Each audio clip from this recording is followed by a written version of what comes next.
Hello, everyone, and welcome to episode number 146 of the Board Game Barrage podcast. I am your host, as always, Neelan, and with me, as always, are my two co-hosts, Mark and Callan, the green and red tanks. Say hello. Hey. Hey, hey, hey. Now say Guten Tag. Guten Tag.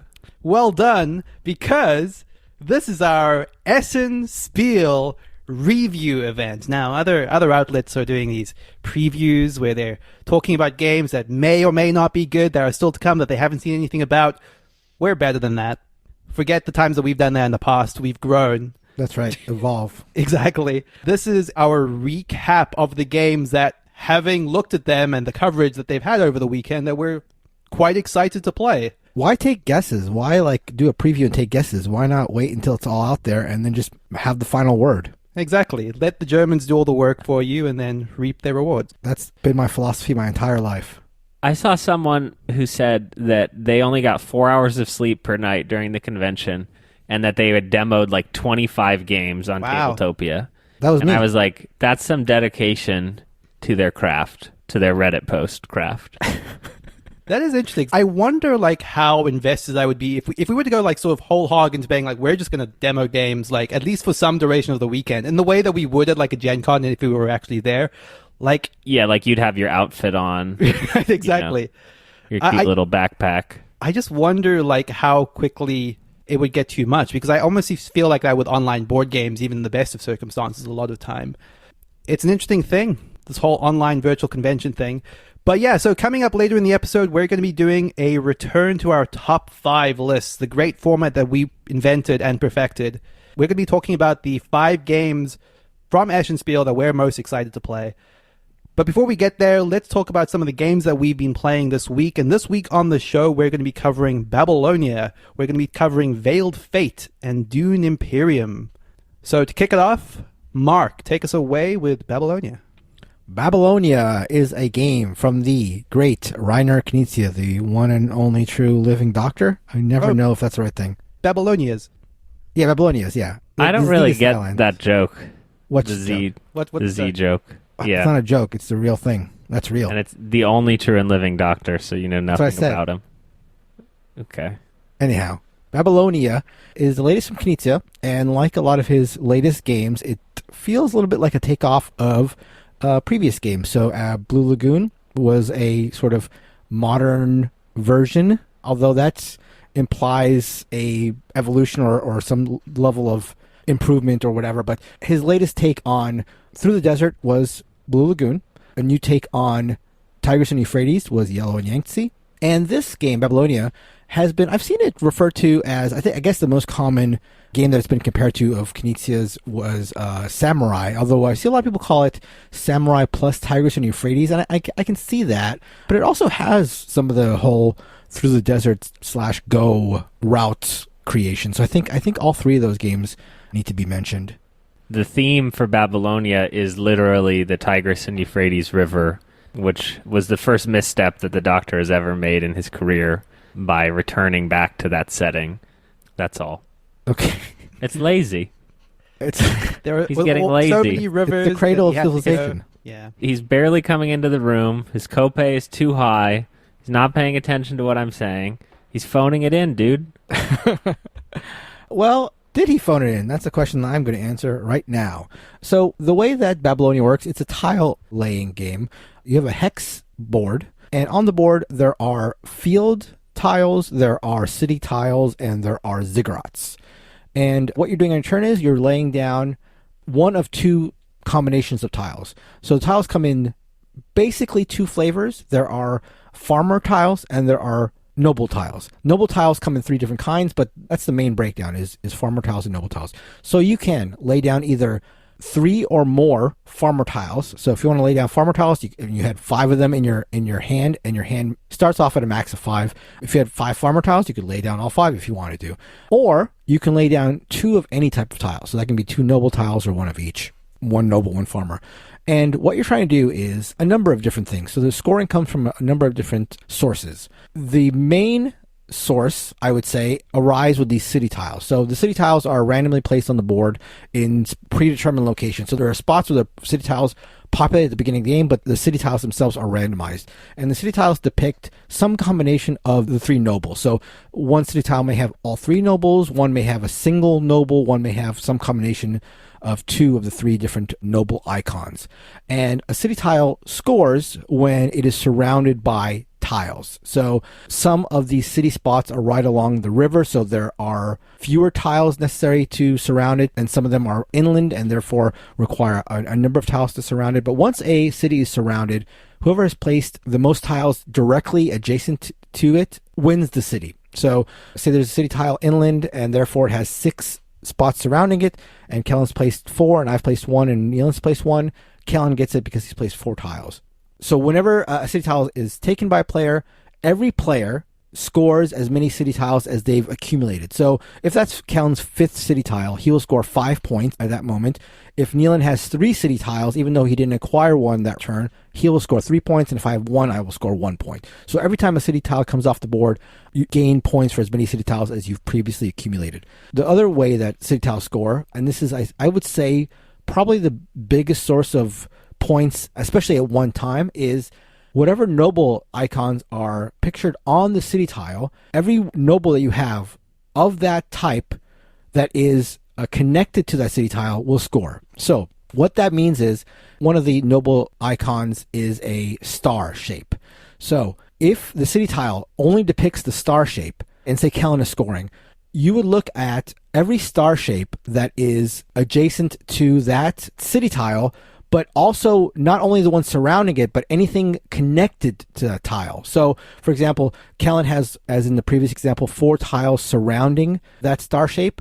Well, if any of those are stars, he'll get 2 points per star. But then also, any tile connected to those 4 tiles will also score if they're stars. So he may have a strand connecting across the board from one end of the board to the other, and as long as it's unbroken, any star tile along that path will also score. So you can get some really, really high scores in this game if you have like unbroken strings, or if you have set it up right so that you have a number of icons in like a conglomerate of tiles when a city scores, as long as you're touching the city.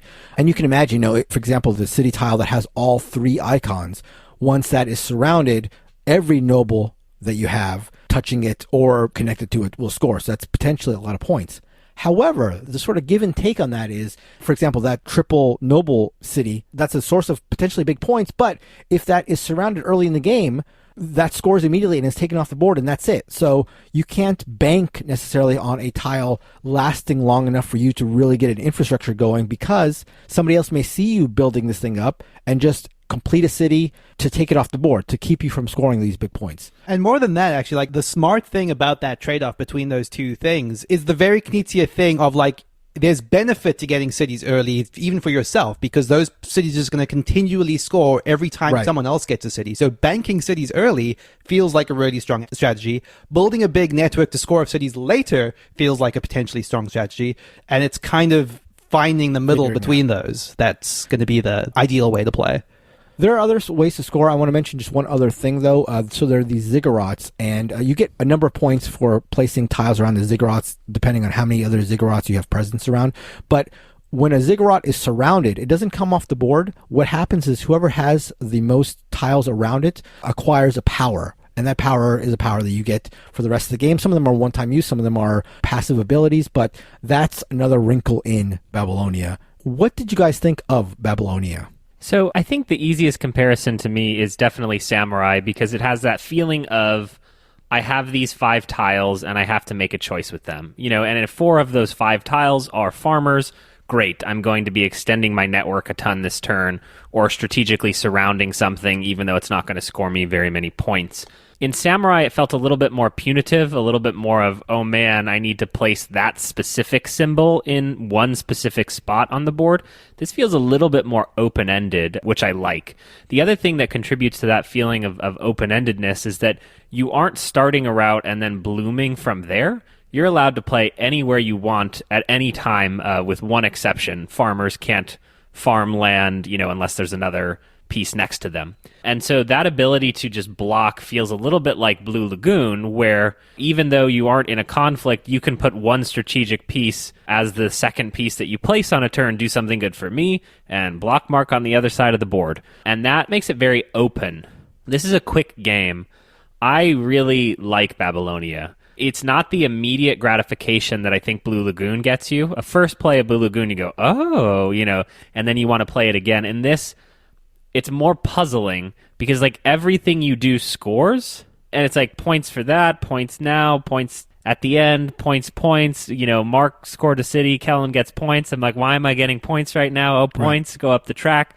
Very smooth, very pleasant. Well, smooth. For a Knizia design, the scoring is right on the cusp of perhaps being too much for a Knizia design. I mean, I think that would actually be my biggest mark against it. And actually, I'm surprised in some ways that I'm the one saying this and not you, Kellen, because I feel like that exact aspect of it, the fact that when you place a tile, there's a proceduralism to the score. Okay, I have to make sure that I score this based on surrounding the city. Then I'm going to score based on this network. Then you're going to score based on this network. Then we're all going to score based on our cities. And that's after playing potentially one tile or after at least finishing your turn. Blue Lagoon can have a little bit of that same knock against it where the scoring feels a little bit more convoluted, but at the least in Blue Lagoon, it only happens twice during the game. Like, you have to know what the scoring conditions are, but you're only going to execute the scoring at the halfway point at the end point. I kind of felt like what happened a lot in Babylonia was just feeling like the game was getting bogged down with going through the motions of scoring. Now, that said, I like Babylonia a lot. I think that it's just hard for me not to compare it to the relative simplicity of Blue Lagoon in that regard. I am, with Blue Lagoon, not convinced that I'm not already playing within 5% of my best case score within 10 plays. Okay, let's say I've played Blue Lagoon 10. I love Blue Lagoon, right? Through the Desert, for example, as a counterpoint, feels like a Knizia game that I could play 100 times and still feel like I'm screwing something up. Blue Lagoon, I feel like the skill cap is much lower.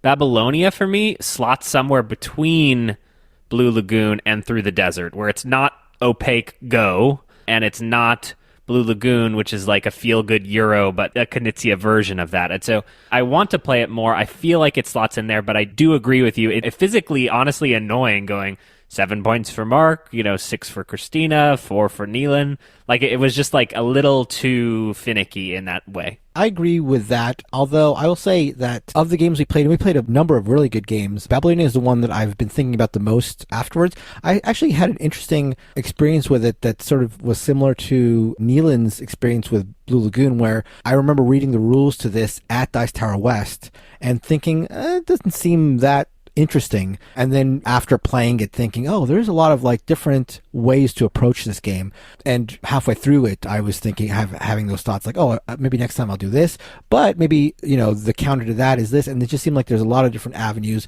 I have a hard time gauging the scale Kellen was alluding to, where is it a thing where you'll hit your ideal level of it fairly early, or is it opaque on the level of Go / Through the Desert? I don't have a firm grasp on that, although that's an interesting thing to think about. But yeah, I'm very, very eager to play it again. I really enjoyed it.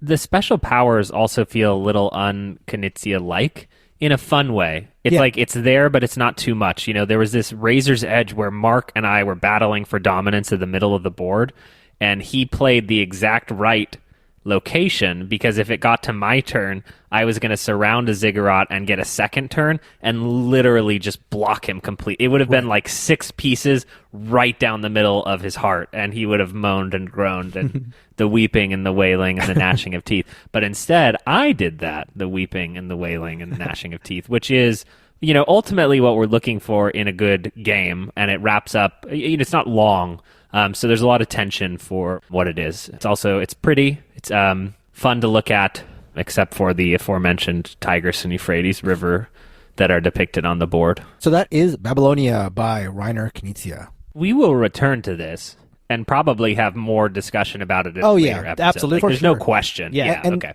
The thing is, I just love how quick it moves. And the whole game, it was our first time playing, and I think it took about an hour 15, hour 30, something like that. Definitely not over that. I can definitely see subsequent games being an hour long, hour 15 tops. So for as much consideration as you have to do many different decisions and pathways.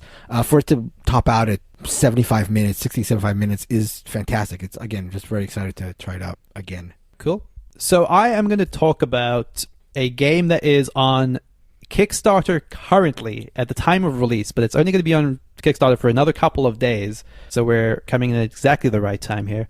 This is Veiled Fate by IV Games. They have previously released Moonrakers, which was a beautiful production, and Veiled Fate is no slouch in that department as well. If you see pictures of this, it's quite a lavish thing. The board is this circular board divided into sectors with quite beautiful art depicted on it. And at the middle of the board, you have 9 demigods of 9 different colors.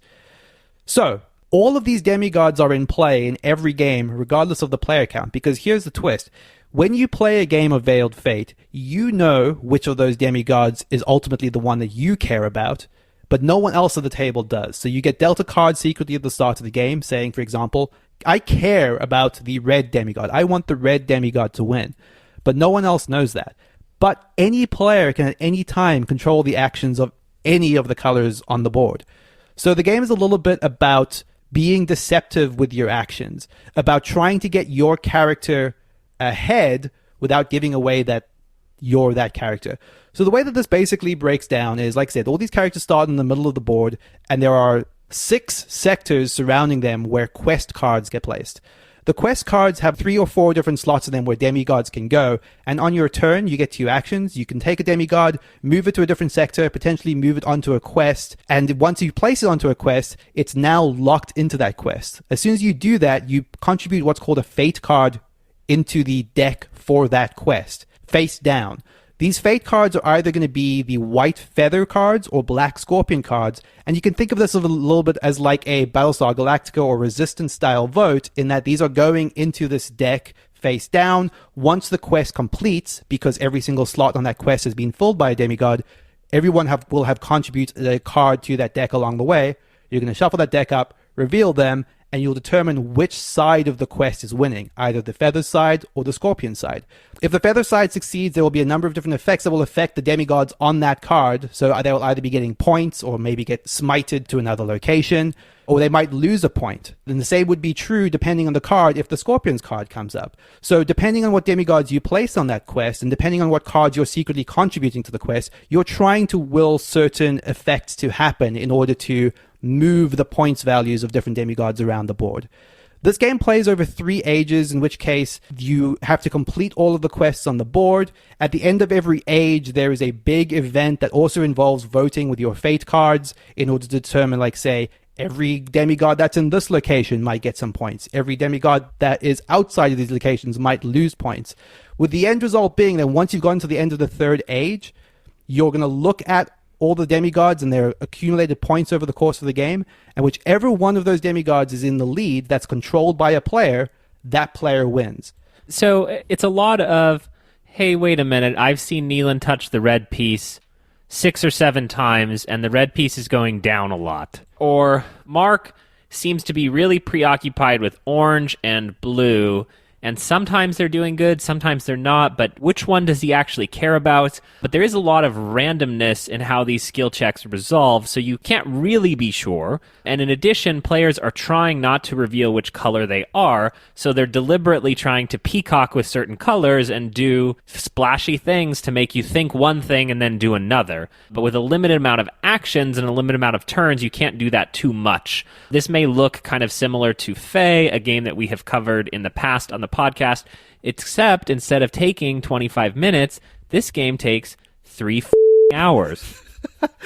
Okay, I want to rally against that a little bit, because this was our first game playing this in Tabletop Simulator. I don't think it's always going to take you 3 hours to play, but it's in that ballpark of like an hour and a half plus, I think. I've seen people that are more seasoned with it say that they're getting their play times in small groups down to under an hour, which is pretty much the right length for this game, because I wouldn't want it to be much longer than that.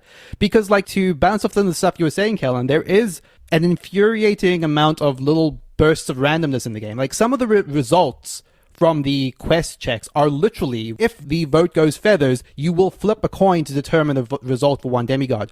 Or worse than that, if any of these votes ever tie, you flip a coin to decide which side resolves entirely. And I have seen people say that they've won a game based on a coin toss. I personally lost a game of Veiled Fate based on a coin toss. Like, that's an infuriating thing to have to deal with in a game that can potentially be, 2 hours long. I think that... I'm sorry, I didn't play this game. That sounds crazy to me.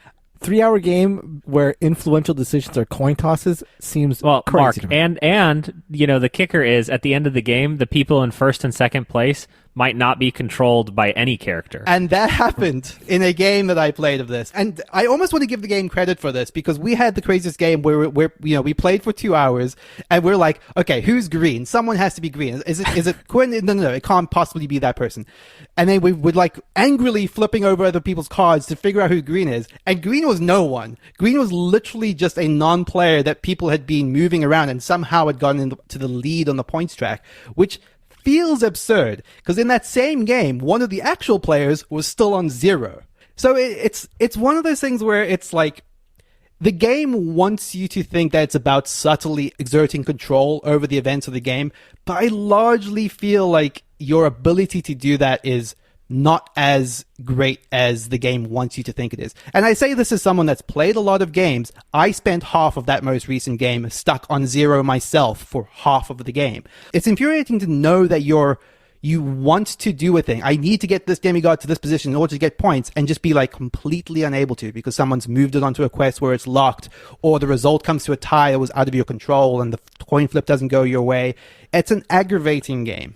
I just want to be clear, there are some interesting ideas here, but they're sort of cribbed from things like Lifeboat, things like Shadowhunters that it even kind of feels like, cribbed from Battlestar Galactica.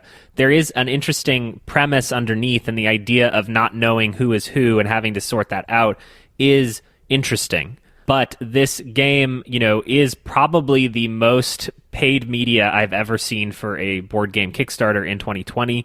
The art is beautiful. Everyone and their mother has a paid preview for this game on their Kickstarter page, which is not a knock against it, but like you can see why it has been so effective in the marketplace. But ultimately, the game is also $65. So let's not, I don't know, man. It's a little rough. Right. I want to make super clear what sort of ballpark this game is playing in, because it's very much, like Helen said, in that Shadowhunters realm of I like Shadowhunters. It's not one of my favorite games for similar reasons, but if the sound of a game that you think you can get through in an hour and you're going to have fun with your friends and laugh at the result of the reveal sounds appealing, this game has that. I don't think it is bad at being one of those games. I'm just supremely uninterested in that at the end of the day, especially at a game that is this long and this expensive. Yeah, it's more Betrayal at House on the Hill than it is Resistance. So you guys mentioned that your game took about 3 hours. Do you think that's a typical time frame? So we were playing 6 players, which is also a team. The game that I played is a 6-player 3-on-3 team game where you're on a team with someone, which is also interesting in its own right. And it took 3 hours. I believe the rep from the studio said that it would get to around 2 hours. Wow. After. So that's still long. That's still a long game. Yeah, and I think the thing that I want to emphasize is having returned to it twice since the game that I played with Kellen, it was still taking us in the vicinity of 2 hours, but this was with 5 players. And I think, like I said, that playtime could be drastically reduced if you were playing with a smaller player count or people that knew the game very well. But it still just feels... The publishers have it at 60 to 90, which is still on the high end of what you would want from that game. It should cap out at 60 minutes, in my opinion. Out of curiosity, does this feel like a game that would suffer with a lower player count? I don't know. Weirdly enough, the publishers just put up a 2-player playthrough on this. So I don't think they're shying away from the lower player count versions of this. I just don't have any expertise at that. And it doesn't seem like the sort of game that you'd want to play with that smaller group. Right. Personally. That was my inclination, not knowing very much about it. There's so many points of randomness, man. We haven't even talked about each age has an event card that does something. And the first age event card that we had was everyone that has 0 points suddenly has 3 points. Right. And everyone that has 3 points suddenly gets 0 points. and it's like judged by whoever contributes the most cards to that quest. But like, there's the illusion of control, is what I would say is my one sentence review of Veiled Fate, or what I would change the BGG descriptor to if I was in charge of those descriptors, which I am not, because they would not let me edit the hundreds of horses descriptor when I edited it last week. So I think that about covers it for Veiled Fate for us. I think dig into what you're getting if you are looking at this or considering backing it or have already backed it, but definitely know what you're getting into. That is Veiled Fate. Take off the veil and open your eyes, is what I would say. Illusions, Michael. Mark. Oh, no. Yeah, I Mark. already talked about Sorry. it. Don't ask me. Kellen, what have you playing? What have you playing? What have you playing? What have you played? What have you played? What play you, Kel? What you play, yo? Kellen, what have you been playing? I have been playing Embargo! Dune Imperium. The next great Dune board game. We got a chance to get a pre-release copy of Dune Imperium, the latest game from Dire Wolf Digital? Yeah, that's the name of their board game company. And the latest Doom game. And the latest Dune board game after Dune, the board game that came out last year. Okay, let's not. And so this Dune Imperium coincides with the release of the Dune movie. Oh, wait. Yeah, no, can't wait for the Dune movie in theaters near you. Dune Imperium is from the designers of Clank. Clank has probably been one of the most successful board games of the last 3 or 4 years, mixing deck building with push your luck, kind of a fun adventure. Dune Imperium mixes deck building with really traditional worker placement. So this is set... Is it set in the first book? It's a little unclear. Yeah, even the rulebook says it kind of draws from the other books as well. So Dune Imperium mixes deck building and worker placement. Deck building, you start with a deck of 10 cards, you are acquiring cards from a market row, and ultimately the Great Worm is a very high-valued card that gives you victory points if you can get to it. So it cribs and looks a lot like Dominion in that small sense, but then each card can be used for its deck-building purposes, or it can be played in order to go to specific worker placement spots. So each card has factions associated with it, or spots on the board that it corresponds with, that allow you to do things on the board. So each turn you draw a new hand of 5 cards, and it is an agonizing decision of determining, should I use this thing to help me acquire more cards for the next round, or should I use this thing to move one of my workers and do things on the board? The board itself has some basic actions on the planet Arrakis that are designed helping you interact with the different currencies. There is money, there is spice, there is water, and then there is influence, which is the currency that gets you new cards. Okay? That all makes sense, right? There's not too many currencies in this game of Dune Imperium, right? Ultimately, you are trying to get 10 victory points. The game ends once you have, in a round where someone hits 10 victory points and or there are 10 turns that have happened. There are very specific things that grant you victory points. There are victory points depicted on the board. There are the victory points that we've already mentioned from the worm cards, and then there are victory points that result from combat. Some of the worker placement actions correspond to specific factions. And this is where the Dune flavor, I think, comes in best with the Bene Gesserit, the Emperor. As you take actions, as you put your worker there, you're moving up on those tracks, which give you a better affinity towards those people, and it gives you victory points. That is all feeding a every turn combat system where players are committing troops in the form of cubes into a middle area and then doing some revealing of cards in their hand, along with some intrigue cards to battle it out for special rewards. So, Neelan, what did you think of Dune Imperium? I had a kind of a weirdly tumultuous relationship with this because before receiving the game, I was very excited just from the premise of a worker placement, deck building hybrid game set in a universe that we all love a lot by a designer that I've come to like a lot. I'm a big fan of Clank. It's not one of my absolute favorite games, but it's a game I like a lot. But this is the same designer as Eternal Chronicles of the Throne, which is a game I really, really do like a lot. So the designer Paul Dennen has definitely made his mark in the deck building space.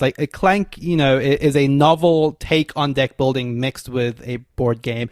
And Eternal Chronicles of the Throne is a novel take on a very muddy field of 2-player or multiplayer like dueling card games in the Ascension style. Chronicles of the Throne adds like this interesting like Magic the Gathering type twist to it. So Paul Dennen has this sort of knack for taking deck building and doing interesting things with it. And I do think that the core premise of integrating worker placement into that was very intriguing. When I came away from like reading the rule book for this, I sort of had this feeling that I felt just a little bit too medium Euro, to kind of be a little bit maybe impolite about it, where it just felt like you're acquiring resources to get more resources to do this sort of thing. The combat didn't feel like substantive combat. It kind of felt like acquiring more troops to beat other players. But I was very pleasantly surprised when we played this at how well all these systems actually kind of came together. One of the things that proves to be a little bit frustrating on first blush is the idea that if you want to go to a spot on the board, you have to have a corresponding card to it. So some rounds you draw your hand and you're like, oh man, I don't even have a Bene Gesserit card. I can't do the thing I want to do. There are some ways around that. They just take a little bit of setup. You have to like acquire the cards to get the icons so that you have them in your deck. There are get out of jail free cards, which are like these folded space cards, which just have one of every icon. But again, you have to have set yourself up. There are little ways that a lot of deck builders lack. For example, like trashing cards being built into a spot on the board, which I thought was pleasant. It kind of feels like they've covered their grounds in a way that won't alleviate that frustration some of the time. I definitely had turns towards the end of the game where I would still draw out my hand and be like, oh wow, this is a crucial turn and I can't execute on it. But was that my own fault because I didn't set myself up for it? Is that just part of the nature of deck builders because I drew a bad hand of cards? I mean, some of that is just goes with the terrain. The combat is also a lot more interesting than I gave it initial credit for, because there's this feeling of, okay, I'm going to put a bunch of troops in here and I'm going to be safe. And then Kellen suddenly spends 5 spice and puts 6 troops into there and triggers his special ability for another 2 troops and plays a card that's going to add more combat shenanigans on top of that. And those are the reveals that you want in a combat game. I even threatened him. Right. And I said, I can put 6 troops in this. And he laughed. He laughed audibly, and then what did I do, Neil? He added 6 troops to it. And that hurt me. Like, don't get me wrong, that's hugely punitive. Like, in a game where I committed that many troops and was going to lose all of them, that sucked for me. But I wasn't expecting that in a Euro game of this magnitude, you know? The usual run of things for this genre just feels of everyone's going to be on friendly terms. You're going to be able to do your own thing in your corner without other people interfering with you. And this, by having traditional harsh worker placement on relatively few spots, doesn't feel like the Feast for Odin variety of worker placement where everyone gets to do everything. The combat can be punishing, and the card deck building component is punishing if you don't set yourself up appropriately. I did not do great in that game, but I felt like I learned a lot about how I would play better next time. On the flip side, I did do great in that game, and I have some thoughts on Dune Imperium. I thought it was novel and interesting, and certainly a lot better than a licensed game should be, which I know is maybe unfair to say, but I was not expecting this to blow me away. I'm not saying it does blow me away, but it's substantially more interesting than it has any right to be. It strikes this good balance between what Mr.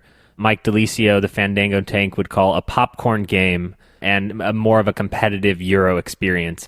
There's turns where you do things that you just go, wow, that was fun to do, you know, and then there's other turns where these very cutthroat moments of, man, I wish I was first player because everyone's trying to take the Mentat this turn, you know, or, oh no, the combat this turn is going to be a big deal. There's some looseness with these intrigue cards, but it never feels over the top gotcha. You know, they're little movements. And on top of that, the victory point system feels very restrictive in a way that it's not like everyone is scoring points. It's like you get a victory point and that feels good, like you've made progress towards your goal. You know, and both Neelan and Christina thought that they had a fighting chance in this game, kind of going into the 8th round, and they didn't because I already had the way to score the 2 points. So they're like, oh, I have 7, oh, I've got 5, and I'm at 8, and then I just go ba-bam, ba-bam, you know, and like the game is over, and they think that shit's going 2 more turns. They had no idea what hit them. I would say the art is lovely. The board itself is functional. I love the Dune universe. Neelan, Christina, and I just read all of Dune in anticipation of the movie this year. I'm not 100% convinced this game needs the Dune license, at least in comparison to the other great Dune board game, which 100% is a Dune game. Right. This is There's some funness in the factions and the type of actions that the Emperor has versus the actions that the Bene Gesserit have, and those do thematically make sense. I mean, just for a quick example, right? Like, towards the end of the game, because Christina and I have been cementing our allegiance with the Fremen, we were both after this riding the sandworm card, which is like a fun little bit of flavor. It's like what you would want from a light dusting of a license.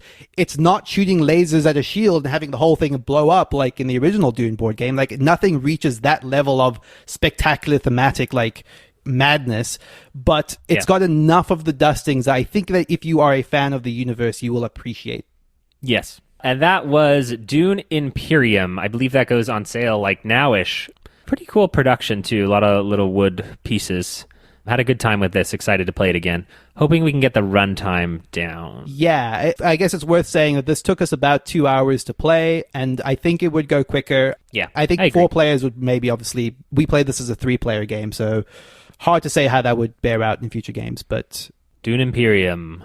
So, speaking of hot board games, we're going to get right into our featured topic of the week, which is the games from Essen that we're the most excited to play. So we're going to do this as a top 5, but before we start, let's talk a little bit about, how we decided the games will be on our list a little bit, like some of the caveats we had. Mark, anything you want to call out? Yeah, for me, I really had 2 caveats. The first one being that on the Board Game Geek list of games available at Essen, they do this, Eric Martin does this every time there's a big convention. I only had games that were available for sale. Now, I don't know what that means in terms of a online convention, but I didn't want anything that was in prototype form as much as I could filter it out. Now, some of these may be in some sort of gray area that I'm not aware of, but I just wanted games that were either completed or close to being completed. And the other thing that I did was I didn't select any games that I had played before. I also didn't select any 2-player games just because I'm not generally that interested in them, but my 2 hard and fast rules were games that were available for sale and games that I had not played. Kellen, what were your selection criteria for this list? Things that I'm excited about that are upcoming, that I know something about. I think there's a lot of lack of information on stuff. It's sort of like, I'm not going to put Descent 3rd edition on here. 4th edition? I don't see. This is why Descent new edition is not on my list. Also, it cost $175. That was my criteria. So for me, I think there was a little bit of gray area, again, around games that we've either played in some capacity, or in the case of a game that I think might feel notably absent from my list, The Ruins of Arnak, we have a preview copy of this in our possession, so it felt weird to include it. We will be covering that on a future episode of the show, so it will get its due, despite being... Every dog has its day. Every dog does have its day, and just like that, Arnak will get its due. Dog. Most of them go to heaven. All dogs go to heaven. Have you seen the second film?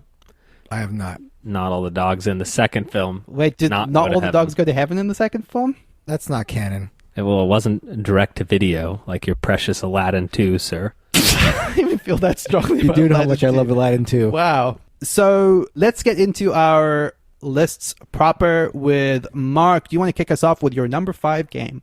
Sure. And I'm going to kick us out of Essen and take us to Gay Paris. So my number 5 game is Paris. The number 1 reason I selected Paris is the designers. A big thing that drew me to games were designers and publishers. That's like the 2 big things. When a lot of things are unknown, I rely on publishers and designers. And you don't get much better than Kramer and Kiesling. Kiesling, when he's by himself, he does a little game you might have heard of called Azul. You ever heard of that one? I have heard of that one. Neelan? You have, okay. And Kramer, when he's by himself? Anybody heard of El Grande? Kramer's the one that washes vegetables in his shower, right? I'm going to guess Seinfeld reference, but I'm not sure. And when they get together, they make incredible games like the Mask trilogy, like Maharaja, Palaces of Carrera. So they're just fantastic designers. They have designed this game, Paris. It looks like a mid-weight Euro. It's got fantastic production, and it's got one thing that really drew me to this game is it's got the thing that Francis Drake has, where there's one aspect where you can get bonuses, and you go around the outer rim of this main board picking up bonuses, and the bonuses get better and better as you go around. And you're allowed to, whenever you move your marker that attains the bonuses, you're allowed to go as far as you want. So you can go right away and just grab one of the really nice bonuses, but you can never go backwards. So I always love that when a game has that, where, yeah, go ahead and get as much as you want, get a really good thing now, but you're never going to go back and get the smaller things, and therefore it's like a quantity-quality situation. I just always love that aspect of games, and I just trust Kramer and Kiesling to make solid games. So my number 5 is Paris. Yeah, this was super... Or Paris, as Kellen would call it. This was super close to being on my list for a couple of reasons. I think that it plays in the realm of like medium weight, 90-minute Euro, which I love a lot. But also, this is so striking as a production. Like, I can't emphasize this enough. Like, this looks beautiful. It's like the circular board with like the Arc de Triomphe in the middle. It's quite a thing. You know where no American will be going in 2021? Where is that? Paris. Paris. That's my number 5. My number 5 game is a game called Paleo. This is a game by Hans im Glück, the publisher, and this is a cooperative card game that kind of feels like it plays out over multiple scenarios. So it feels like it's got a little bit of that survivalist sort of cooperative puzzle in the vein of maybe something like Robinson Crusoe, where each player plays a group of cavemen. Everyone has a hand of cards, and they're going to use these cards to overcome challenges by the way of like hazards or to acquire food to keep themselves alive. They're going to be ways for them to develop tools that will allow them to better handle all of these elements further down the road. And what I like about the structure of this is it sort of has a modular scenario-driven campaign almost to it, where you are slowly layering in new systems via the cards, new modules that are going to make each game feel variable over the course of playing multiple rounds of it. The art on this is also quite striking. It's got like a watercolor, bright, vibrant look to it. It feels like something that would be right up my alley. That is Paleo. You also subscribe to a paleo diet. Exactly. And as a fan of the diet, I just felt like I had to. That's how I heard about this game originally. It was in our newsletter. Kellen. I'm just imagining Neelan typing like, how can I lose weight? And then there's like a paleo ad on the right rail on Google. My number 5 game that I am most excited to check out coming out of Essen is Beez. That's not beads, but Beez with a Z at the end. B-E-E-Z. I don't know. This joke is not funny. I love it. People don't great. laugh. Who's laughing? I'm laughing every time. All right. Beez is the next game in the Azul Reef 4-letter word game series, but this time it's about bees. And while we may have gotten got by Reef thinking that was fun, we're hopeful that Beez will actually be fun. No. If a new game like Azul came out every year, which is to say beautiful, easy to get other people to try it, has more strategic complexity than you might expect when you first look at it, and is relatively inexpensive, I would buy it every single year. So the promise of this line of games is very high for me. And so you combine that with a theme that is arresting and charming and has a beautiful pastel color palette. I just want to try Beez. I know it will not be hard to set it up and get Christina to try it because of how cool it looks. Though I don't know why they keep trying to make bees like cute or fun, because like bees hurt you, but these bees don't. I am excited to check out Beez. That is B-E-E-Z. Beez. How do you know the bees don't hurt? Well, the bees in this game are really beautiful and want you to like play with them, but don't do that in real life, is what I'm saying. My number 4. So now we've gone from Essen to Paris. Now we're going to Venice, otherwise known as Venice for you Americans out there. Venice is a game for Brain Crack Games. They were the ones who also published Ragusa. Ragusa was a game that I had high hopes for that let me down pretty hard, and yet I am drawn to Venice. Venice has as with a lot of these games, the production value is through the roof, looks fantastic. It has the Venetian canals that are always, striking to look at, and it's got this rondel system where you've got these little boats that you carrying your, I think, either workers or goods on, and there's this aspect where, you go to a place and drop off your worker, and you can have them gain experience or whatever. I don't know. I'm not really sure.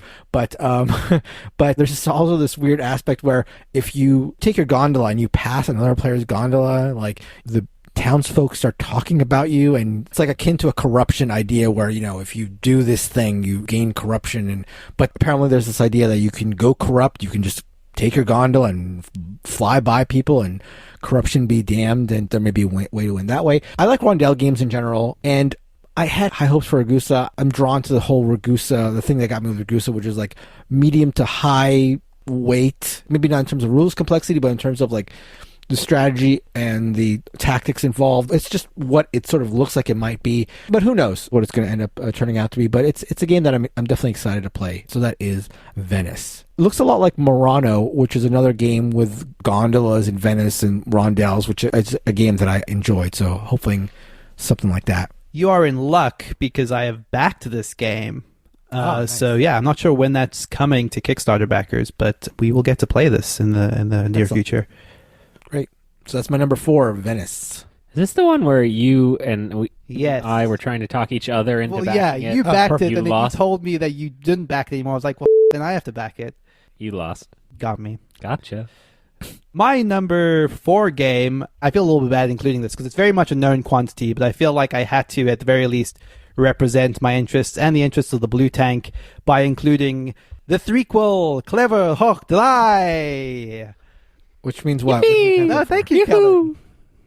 I don't know what this means. It means something you're clever a third time, basically. Thrice is clever. Maybe, probably. The main twist of the formula here is that the added locations that are on your score sheet this time can sometimes have 2 dice assigned to them. So instead of assigning 1 die, you could be picking 2 dice. I know, Kellen's eyes went wide as soon as I said that, to assign them to a location. So there will be this interesting idea of having dice that might synergize together for those locations if you pair them up.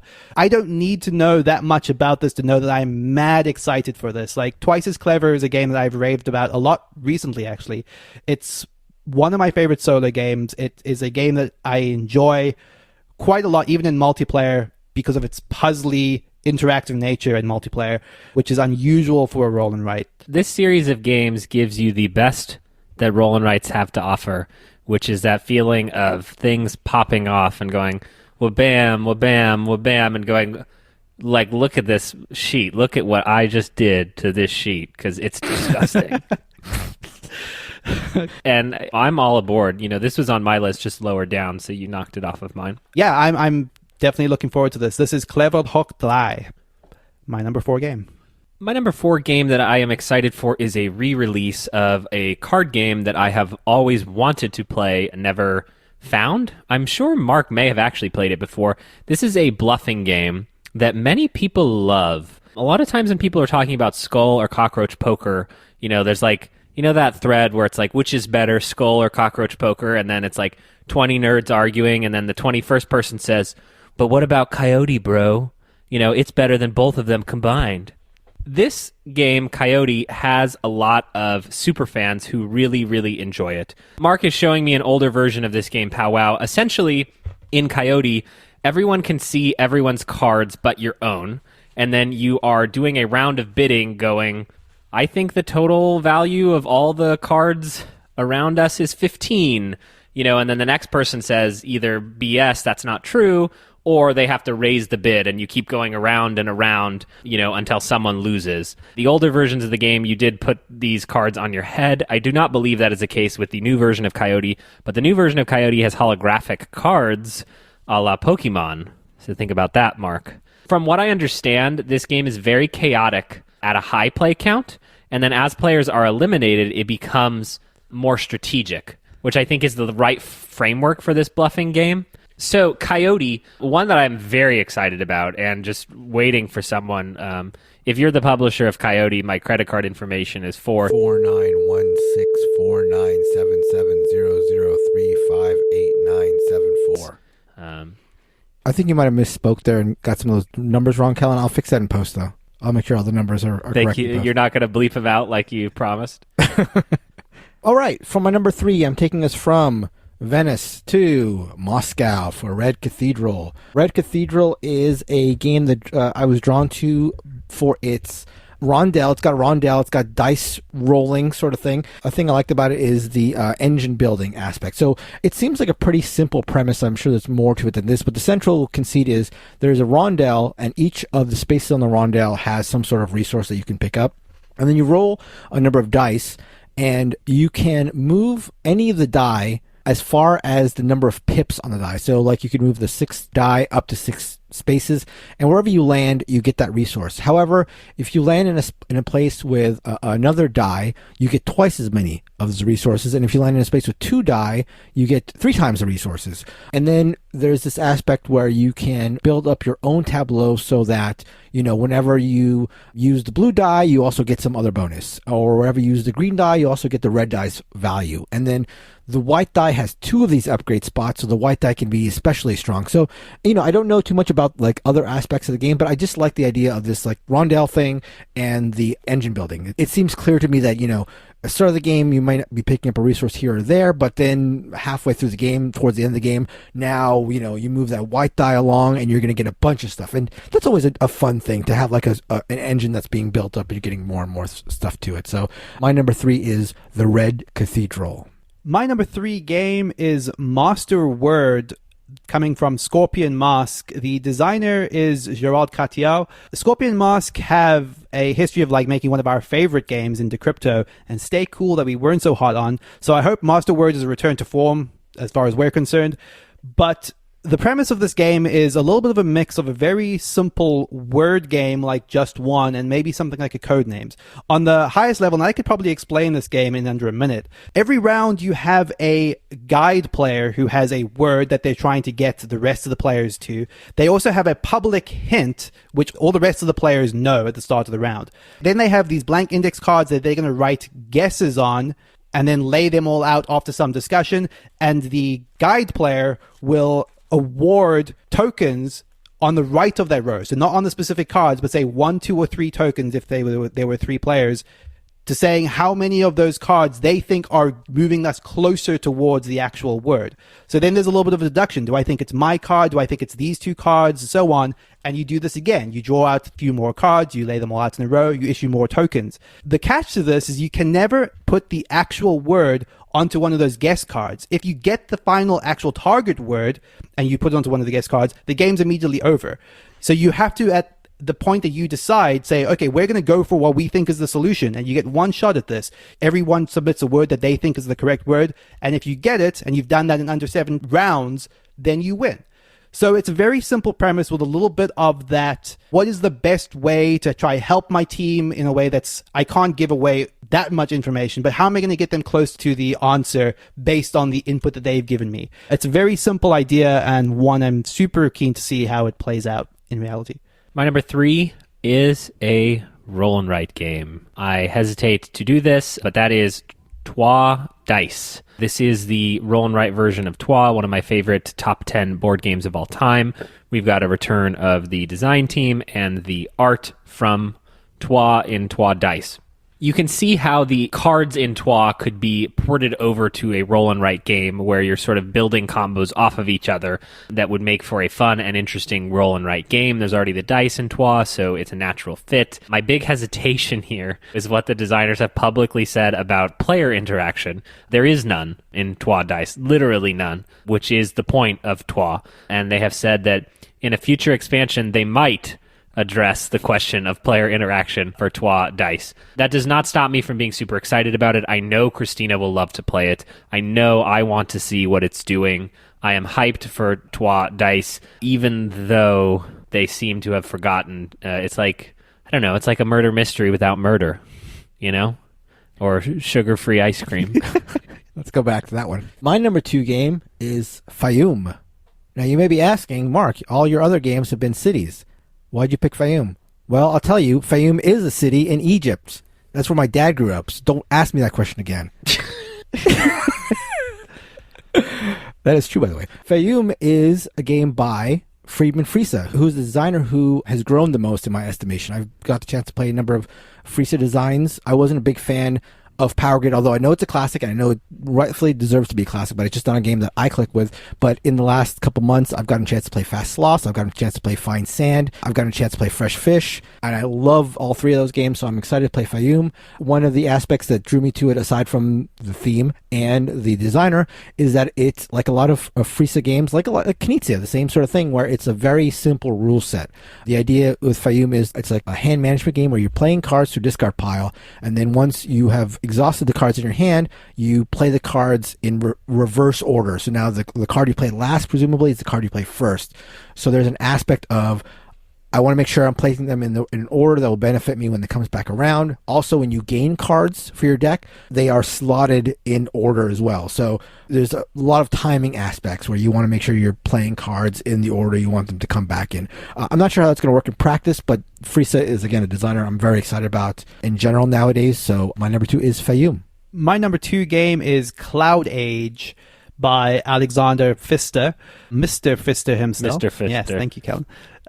The premise of this game, it's funny because even in my digging into it, there's not a lot to discern about the raw details of this game, but it takes one of the premises that he used in Maracaibo, which I was not that sold on initially until a lot of people in our Discord convinced me that was worth digging into, which is it has a campaign type modification to the game as you're playing it. So if you wanted to, you could choose to play this in the campaign format where your first game is going to be subtly different from your second game, not really in a legacy type way, you know, you're not like boldly reinventing the game, but it's injecting little layers of content that are in the service of a story told over multiple games of this. The premise of this in terms of setting is like this ancient world where you're flying over with airships. It has beautiful art, and it has some version of a almost Mystic Veil type card crafting system where you're modifying cards by putting them inside of sleeves. I am very excited by this, not only because it is by Alexander Pfister, but also because it's by Capstone, who have done so much good stuff in the last couple of years that I've been very excited about. I already have this on pre-order. I am very excited to find out more about CloudAge. My number 2 game that I am most excited about, I think both of you tanks will be ashamed that you do not have this on your list. It is the sequel to one of the podcast's favorite games of all time. This is Krazy Picks, a new game in the Crazy Words line. So that's crazy with a K and a Z. Krazy So this Picks. is a Knizia game? Yes, this is a Knizia game. In Krazy Picks, you are doing what you did in Crazy Words, which is everyone has a category, Alice in Wonderland, zombies, you know, there's one random thrown in there. But in this time, instead of creating a fake word, you are drawing a picture, except you aren't drawing a picture. You have these little symbols that have a bunch of different icons on them. And so you draw like 5 tiles, and then you have to use those symbols to try to recreate your scene on your board. It looks wonderful. This is one of those things that I'm just excited to try it. I do want to say, as someone who works in marketing, I'm going to read you their marketing description, and then we can evaluate it together. Can't wait. In Krazy Picks, players use small graphic elements, periods, commas, lines, and so on to create some image. What could that be? A snowman? Donald Trump, maybe? Or even the Pope? Question mark. I'm not going to keep going. Krazy Picks, a game I am legitimately super excited for. That sounds actually great. I had not seen this. So Yeah. I'm excited to play Lost it too, over that sure. completely. Shame. All right, for my number 1 game, I'm taking us to the fabled city of Anno. What country is Anno in, Kellen? 1800. That's right. You're right. Anno 1800 is a game based on a Ubisoft game. So I've heard good things about this, but I don't know very much about it.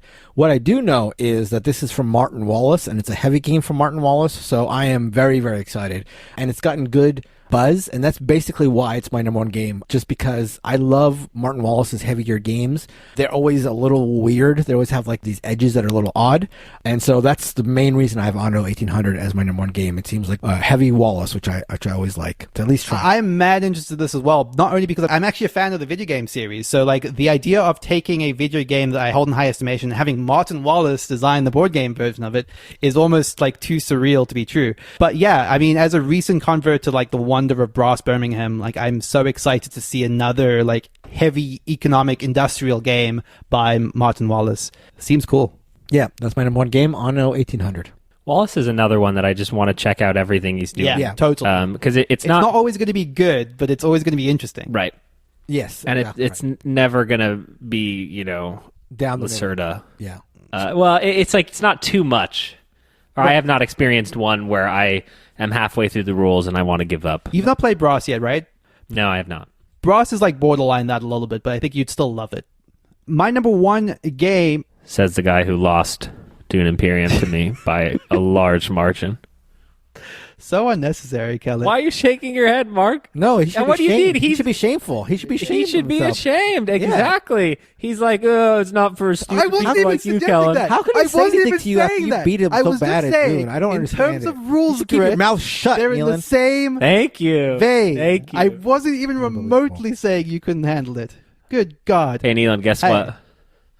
Mark knew about crazy picks. We were just trying to make you I feel know. good, you loser. God. I was like, let me at least give Nealon the perception that I didn't know about. Of course I knew about crazy picks.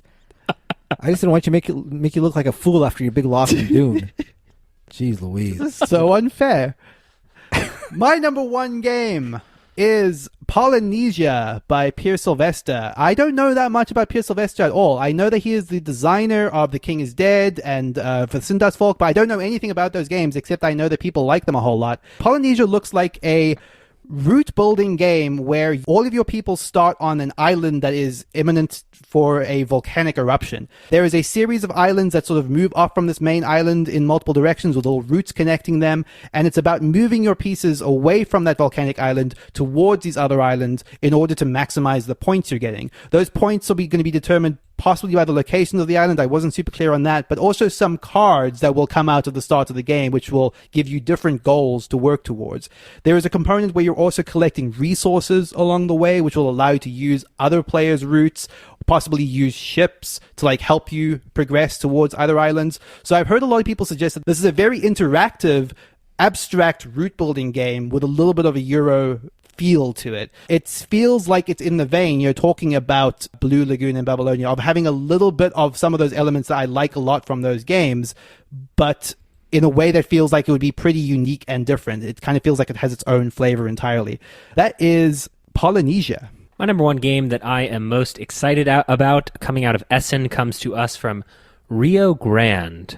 Rio Grande with an E at the end. Rio Grande is known Is that a for... game? Is it, what? Okay. Rio Grande is known for bringing some of the best light to medium weight Euro games. Concordia, Puerto Rico, Power Grid, Race for the Galaxy, Zulkin. When I think of a heavy hitter in the industry, I think of Rio Grande. If they put their name on the box, I know it's going to be solid. That is just my perception of them. So if we were going to do a segment of what am I most looking forward to in all of board gaming for the last 3 weeks, it has been Beyond the Sun, the new Rio Grande game. This is being described around the fringes as somewhat akin to innovation, or feeling in the vague vicinity of innovation, which shoots it up to the top of my list. This is a space game that has a beautiful cover. It has apparently it's all tech trees, which I guess is also another thing that is sort of like innovation, and comes with sort of this passive-aggressive blocking as you build your way through a space development type game. That combination of maybe somewhat akin to innovation. Also, it doesn't have the prettiest art, which is also akin to innovation. And coming to us from such a great publisher, I am just extremely excited to play this. Once it gets to my house, it will be played within 1 week, which I can assure you the 50-plus games on my shelf of shame have not made it into that echelon. I'm extremely hyped to play Beyond the Sun. And it's a good feeling, to be candid. You know, I think the deeper you go, the less you feel that way, and I am moved by the Beyond the Sun cover. No joke, no lie. So that is going to do it. Thank you so much for listening to our top 5 games from this past weekend in Essen. You can catch us on all of our social media. We are on Facebook. We are on Twitter at BRD Game Barrage. We are on Instagram, and we love getting new people into our Discord. That is at boardgamebarrage.com/Discord. Just come hang out with the community. There is always some fun stuff to talk about there, whether it's board games or other community happenings. We're in the middle of our Secret Santa event, Ghost Turkey. Come join us. Come hang out. Come talk board games with us. That's boardgamebarrage.com/Discord. But that's going to do it for the show. So thank you all so much for listening. Thank you, as always, to Heart Society for our intro and outro music. What's on your mind, kid? Goodbye. Bye. So long, friends.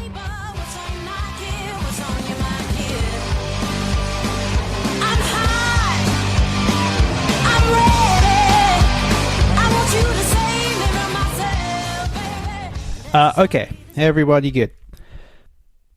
Yep. How- No, sorry. You said I thought you said everybody good. Like you what? waited 3 seconds and... Well, I was thinking, am I good? Yeah, you have Uh-huh. to let the man think about it. Sure. Okay, I'm also good. great. That is Dune Imperium. That was my job. Oh, sorry. You little. Uh-oh. I'm over my allotment.